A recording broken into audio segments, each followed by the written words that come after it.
안녕하세요. 삶의 지혜와 깊은 울림을 나누는 시간입니다. 우리 모두는 삶 속에서 다른 이들에게 긍정적인 힘, 즉 선한 영향력을 미치는 사람이 되기를 소망합니다. 가정에서, 직장에서, 그리고 우리가 속한 공동체 안에서 나의 존재가 누군가에게 힘이 되고 위로가 되기를 바랍니다.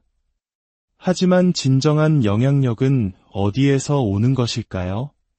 높은 지위나 많은 재산, 혹은 화려한 학위에서 비롯되는 것일까요? 오늘 우리는 성경 속 인물, 여호수아의 이야기를 통해 하나님께서 어떻게 평범한 한 사람을 위대한 지도자로 세우시고 그에게 진정한 영향력을 부여하시는지 함께 묵상해 보고자 합니다. 이 말씀이 당신의 마음에 닿는다면 조용히 좋아요를 누르거나 이 영상을 공유해 주세요. 당신의 작은 손길이 하나님의 은혜를 더 멀리 전하는 통로가 될 것입니다.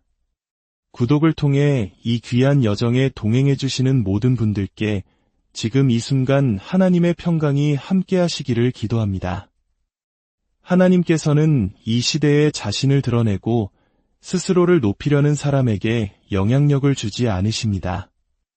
오히려 그분 앞에 겸손히 엎드려 모든 영광은 오직 하나님께만 있습니다. 라고 고백하는 자들에게 영향력을 허락하십니다.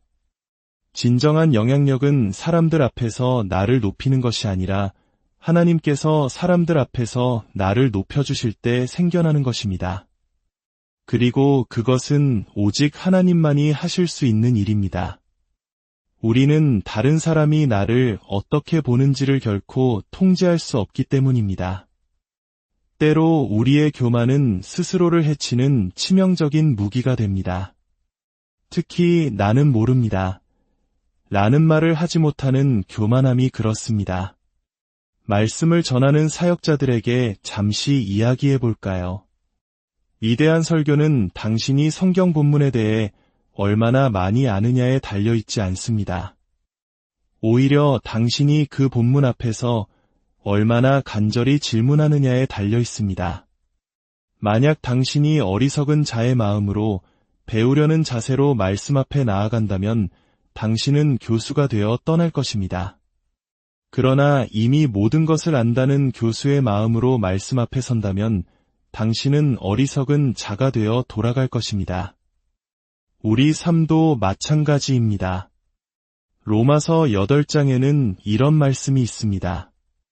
이와 같이 성령도 우리의 연약함을 도우시나니 우리는 마땅히 기도할 바를 알지 못하나 오직 성령이 말할 수 없는 탄식으로 우리를 위하여 친히 간구하시느니라 그렇습니다. 우리는 무엇을 기도해야 할지조차 알지 못합니다. 우리는 내일 무슨 일이 일어날지, 이 약속의 땅에서 어떻게 살아가야 할지, 이 거대한 싸움을 어떻게 싸워야 할지 알지 못합니다. 이스라엘 백성들이 그랬습니다.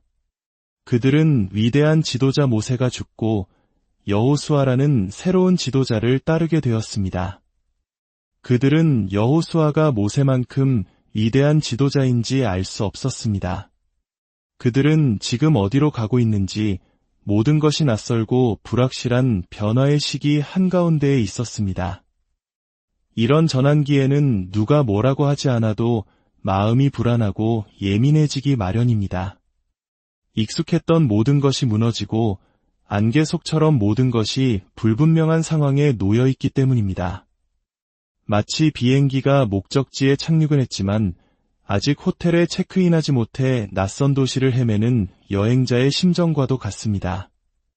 이러한 때에 과거의 전통이나 익숙한 방식은 우리에게 진정한 변화를 가져다 주지 못합니다. 변화는 지극히 개인적인 것입니다. 로마서 12장 2절은 말합니다. 오직 마음을 새롭게 함으로 변화를 받아. 이것은 공동체 전체에 주어지는 명령이 아니라 바로 나 자신에게 주어지는 명령입니다. 단순히 좋은 교회에 출석한다고 해서 내 삶이 저절로 변화되는 것은 아닙니다. 내 마음이 날마다 새로워지는 변화가 없다면 우리는 결코 약속의 땅에 들어갈 수 없습니다. 여호수아는 이스라엘을 어떻게 이끌어야 할지 몰랐습니다. 이스라엘 백성은 여호수아를 어떻게 따라야 할지 몰랐습니다. 여호수아가 얼마나 혼란스러웠는지는 그가 하나님의 천사 앞에서 칼을 빼들고 당신은 우리 편이냐, 적의 편이냐? 라고 물었던 장면에서 여실히 드러납니다. 나는 모릅니다. 라는 이 겸손한 고백은 하나님을 내 편으로 끌어들이려는 기도가 아니라 내가 하나님의 편에 서기를 구하는 기도를 하게 만듭니다. 혹시 당신은 당신이 세운 계획을 하나님께서 축복해 주시도록 설득하는데 모든 시간을 쏟고 있지는 않습니까? 아니면 겸손히 그분 앞에 나아가 주님, 당신의 계획을 보여주십시오. 저는 어떻게 해야 할지 정말 모르겠습니다. 라고 고백하고 있습니까? 오늘 저는 3가지 핵심 주제에 대해 이야기하고자 합니다. 바로 영향력, 장애물, 그리고 이 모든 것을 주관하시는 하나님입니다. 하나님께서 여호수아에게 하신 말씀은 매우 중요합니다. 내가 온 이스라엘의 목전에서 너를 크게 하여 내가 모세와 함께 있었던 것 같이 너와도 함께 있는 것을 그들이 알게 하리라. 이 말씀은 하나님께서 여호수아에게 영향력을 주시겠다는 약속입니다. 우리는 부유함과 영향력을 혼동해서는 안 됩니다. 세상에는 부유하지만 영향력은 없는 사람들이 많습니다. 그들은 좋은 집, 좋은 차, 높은 직함을 가졌을지 모르지만 그들을 따르는 사람들의 삶에 어떠한 긍정적인 변화도 이끌어내지 못합니다. 영향력이란 한 사람에게서 자연스럽게 흘러나오는 리더십과 같습니다. 그것은 당신이 하는 말뿐만 아니라 당신의 존재 자체에서 뿜어져 나오는 향기와 같습니다. 마치 화산에서 용암이 흘러나오듯 당신의 삶에서 흘러나오는 무언가가 주변의 모든 것에 영향을 미칩니다. 진정한 영향력이란 다른 사람의 결정과 행동, 그리고 결과에 측정 가능한 변화를 만들어내는 능력입니다. 우리 중 영향력이 필요하지 않은 사람은 아무도 없습니다. 자녀를 키우는 부모에게도 팀을 이끄는 리더에게도 영향력은 반드시 필요합니다. 영향력 없이 무언가를 이끈다는 것은 참으로 비참한 일입니다. 역사적으로 위대한 영향력을 끼친 인물들을 생각해 보십시오. 마르틴 루터는 부유한 사람이 아니었습니다. 하지만 그가 1522년 소수 사제들의 전유물이었던 라틴어 성경을 보통 사람들이 읽을 수 있는 독일어로 번역했을 때 그에게는 세상을 뒤흔드는 영향력이 생겼습니다. 그 영향력은 종교개혁이라는 거대한 흐름을 만들어냈고 오늘날 우리 개신교인들이 자유롭게 말씀을 읽고 하나님을 만날 수 있는 길을 열어주었습니다. 그의 행동이 수많은 사람들의 행동과 결정, 그리고 삶의 방향을 바꾸어 놓았기 때문입니다. 진정한 영향력은 소리를 지르거나 강요하거나 비싼 선물로 사람의 마음을 사서 얻을 수 있는 것이 아닙니다. 존경은 돈으로 살 수 없습니다. 화려한 직함이나 학위와도 무관합니다. 하늘에 닿을 만큼 학위를 쌓았다고 해도 단 한 사람에게도 선한 영향을 주지 못할 수 있습니다. 하나님께서 여호수아에게 말씀하십니다. 내가 백성들 앞에서 너를 크게 하리라. 여기서 우리에게 던져지는 질문이 있습니다. 만약 하나님께서 당신을 높여주신다면 당신은 그분을 높여드리겠습니까? 시편 기자의 고백처럼 나와 함께 여호와를 광대하시다 하며 함께 그의 이름을 높이세라고 찬양할 수 있겠습니까? 아니면 자신의 똑똑함과 능력을 자랑하며 스스로를 높이겠습니까? 기억하십시오. 하나님께서는 이 시대에 자기 자랑과 자기 홍보에 목마른 자가 아니라 겸손히 그분 앞에 엎드려 하나님께서 행하신 일들로 인해 모든 영광을 주님께 돌립니다. 라고 고백하는 자에게 진정한 영향력을 부어주십니다. 하나님께서는 여호수아의 영향력을 세우시기 위해 한 가지 장애물을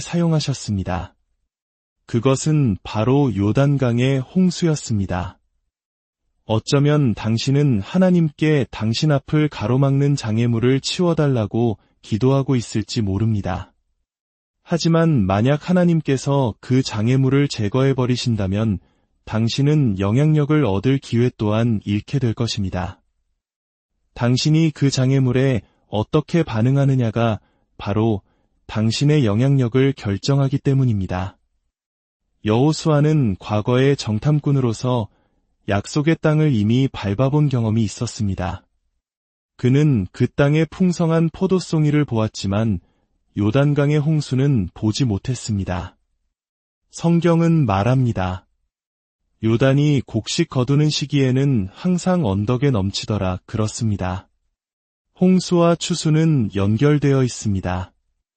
여호수아가 약속의 땅에 도착한 때는 바로 추수기였고 그 말은 곧 엄청난 비가 내려 요단강이 범람하는 시기였다는 뜻입니다. 제가 이스라엘을 방문했을 때 요단강을 보고 조금 실망했던 기억이 납니다. 평상시의 요단강은 제가 상상했던 웅장한 강이 아니라 마치 작은 개울처럼 보였기 때문입니다. 하지만 제가 방문했을 때는 홍수가 난 시기가 아니었습니다. 여호수아와 이스라엘 백성 앞의 요단강은 작은 개울이 아니었습니다. 추수기의 폭우로 인해 모든 제방을 넘어 거칠게 흘러가는 거대한 강, 건널 수 없는 장애물이었습니다. 지금 당신의 삶이 혹시 이런 홍수의 시기를 지나고 있지는 않습니까? 주님께서는 바로 이 홍수라는 장애물을 통해 당신에게 영향력을 주시기 원하십니다. 당신이 이 홍수를 어떻게 다루느냐가 당신의 남은 인생의 영향력을 결정할 것입니다. 하나님께서는 당신이 이끌어야 할 사람들 앞에서 당신의 능력이 아닌 당신과 함께 하시는 하나님의 능력을 증명하기 원하십니다. 하나님은 내가 모세와 함께 있었던 것 같이 너와도 함께 있으리라는 약속을 이루시기 위해 의도적으로 작은 개울을 거대한 강으로 바꾸셨습니다. 그러니 이제 마귀를 꾸짖고 문제를 원망하는 대신 당신의 삶에 허락된 홍수로 인해 하나님께 감사하십시오. 그 홍수는 당신의 추수가 가까이 왔다는 신호이며 하나님께서 당신에게 상상 이상의 영향력을 주시려 한다는 증거이기 때문입니다. 당신이 요단강을 건너지 않으면 당신은 결코 가나안의 견고한 성들을 정복할 수 없습니다.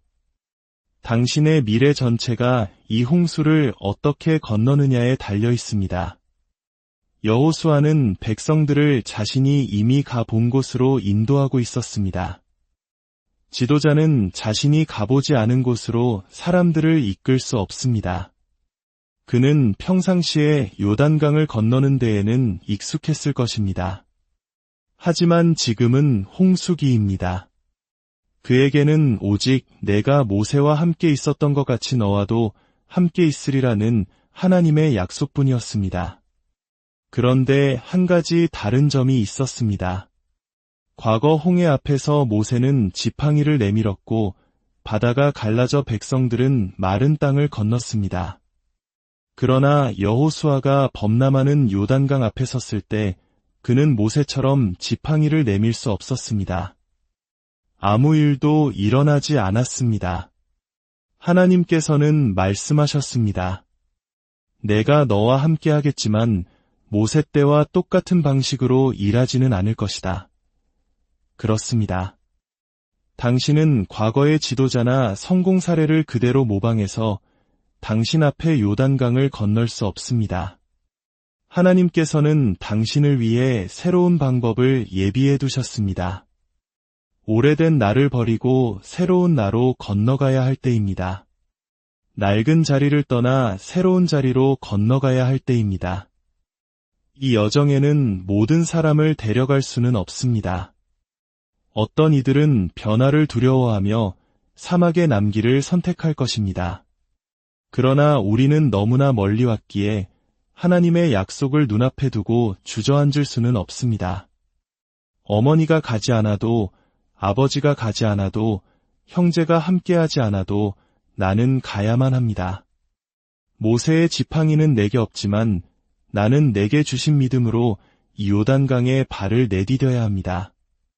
당신에게 필요한 것은 모세의 방법이 아니라 모세와 함께 하셨던 그 하나님의 기름 부으심입니다. 그 능력으로 당신의 인생의 이 계절을 건너가는 것입니다. 은혜의 포도송이를 얻기 위해서는 장애물을 통과하는 길 외에 다른 길은 없습니다. 당신의 발전을 가로막는 장애물은 역설적으로 당신이 발전하고 있다는 증거입니다. 강 저편에 젖과 꿀이 흐르는 땅이 없다면 하나님께서 굳이 이 거대한 장애물을 허락하지 않으셨을 것입니다. 기어서라도 진흙탕을 뒹굴어서라도 우리는 저편으로 건너가야 합니다. 때로는 익숙한 것들을 깨뜨리고 비상식적인 방법으로라도 믿음의 돌파를 이루어내야 합니다. 주님께서 당신에게 말씀하십니다. 내가 직접 그것을 이루어내라. 우리의 역할이 바뀌면 주변 사람들은 우리를 새로운 시선으로 보는 것을 어려워합니다. 평사원이었다가 관리자가 되면 이전 동료들은 당신이 변했다며 서운해할지 모릅니다. 너 변했어 라는 말은 마치 끔찍한 비난처럼 들립니다. 하지만 그렇습니다. 저는 변했습니다. 살아있는 모든 것은 변합니다. 살아있는 모든 것은 성장합니다. 하나님께서 내 안에 살아계시고 나를 빚으시고 나를 자라게 하시기에 나는 변하는 것이 마땅합니다. 하나님께서 여호수아를 높이시기 전에 먼저 그에게 개인적으로 찾아가 말씀하셨습니다. 영향력은 외부가 아닌 내부에서 시작되기 때문입니다. 하나님은 먼저 여호수아 개인에게 내가 너와 함께 하리니 강하고 담대하라고 확신을 심어주셨습니다. 그리고 나서 범람하는 요단강이라는 외부적인 사건을 통해 여호수아의 내면에 심어주신 그 확신을 모든 백성 앞에서 증명해 보이셨습니다. 오늘 밤 당신에게 묻습니다. 당신은 확신하고 있습니까? 당신이 스스로 확신하지 못한다면 원수는 이미 당신을 이긴 것입니다.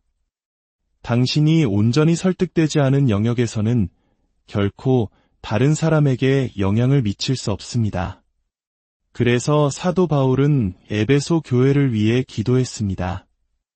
너희 마음의 눈을 밝히사 그의 부르심의 소망이 무엇이며 성도 안에서 그 기업의 영광의 풍성함이 무엇이며 그의 힘의 위력으로 역사하심을 따라 믿는 우리에게 베푸신 능력의 지극히 크심이 어떠한 것을 너희로 알게 하시기를 구하노라. 당신은 알아야 합니다. 이것이 나의 소명이고 이것이 나의 자리이며 이것이 나의 은사라는 것을 내가 먼저 알아야 합니다. 하나님께서 당신의 영향력을 키우실 때 당신의 대적 또한 함께 늘어날 것입니다. 하지만 두려워하지 마십시오. 하나님께서는 당신의 영향력의 수준에 맞게 당신이 감당할 수 있는 인내력 또한 함께 키워주실 것입니다. 예수님께서는 지혜와 키가 자라가며 하나님과 사람에게 더욱 사랑스러워 가셨다고 했습니다. 당신이 하나님과의 관계에서 성장할 때 사람들과의 관계에서도 성장할 수 있습니다. 공격이 두려워 성장을 멈추지 마십시오. 당신이 받을 영광에 비하면 현재의 고난은 아무것도 아닙니다. 다른 사람을 편하게 해주기 위해 스스로를 축소시키지 마십시오. 당신의 성장을 불편해하는 사람들을 통해 누가 당신과 함께 성장할 수 있는 사람인지 알게 될 것입니다. 진정한 영향력은 마치 물에 탄 한 스푼의 가루와 같습니다. 그 작은 가루 하나가 맹물이던 전체를 맛있는 주스로 바꾸어 놓습니다. 당신의 삶이 어딘가에 부어졌는데 아무런 변화도 일어나지 않는다면 얼마나 허무하겠습니까?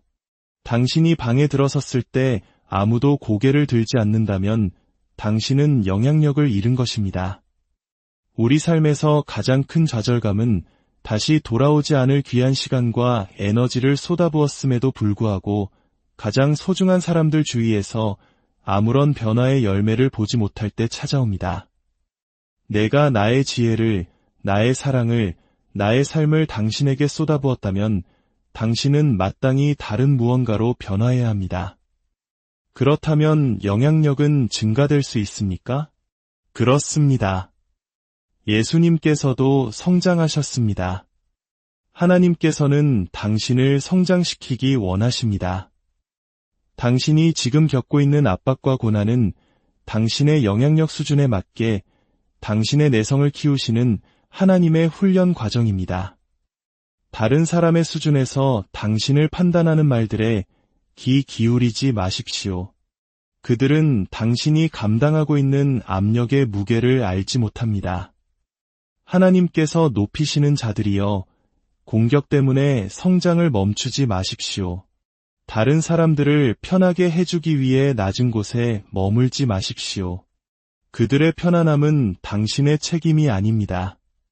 담대하게 전진하며 그들을 불편하게 만드십시오.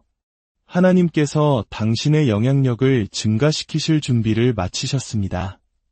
주님, 이 말씀을 듣는 모든 이들을 축복하여 주시옵소서. 각자의 삶에 놓인 요단강 앞에서 두려워하지 않고 믿음으로 발을 내딛는 용기를 주시옵소서. 장애물을 통해 우리를 빚으시고 더 큰 영향력의 그릇으로 준비시키시는 하나님의 신실하심을 신뢰하게 하옵소서. 우리 각자가 가정과 일터와 세상 속에서 하나님의 영광을 드러내는 선한 영향력의 통로가 되게 하여 주시옵소서. 예수 그리스도의 이름으로 기도드립니다.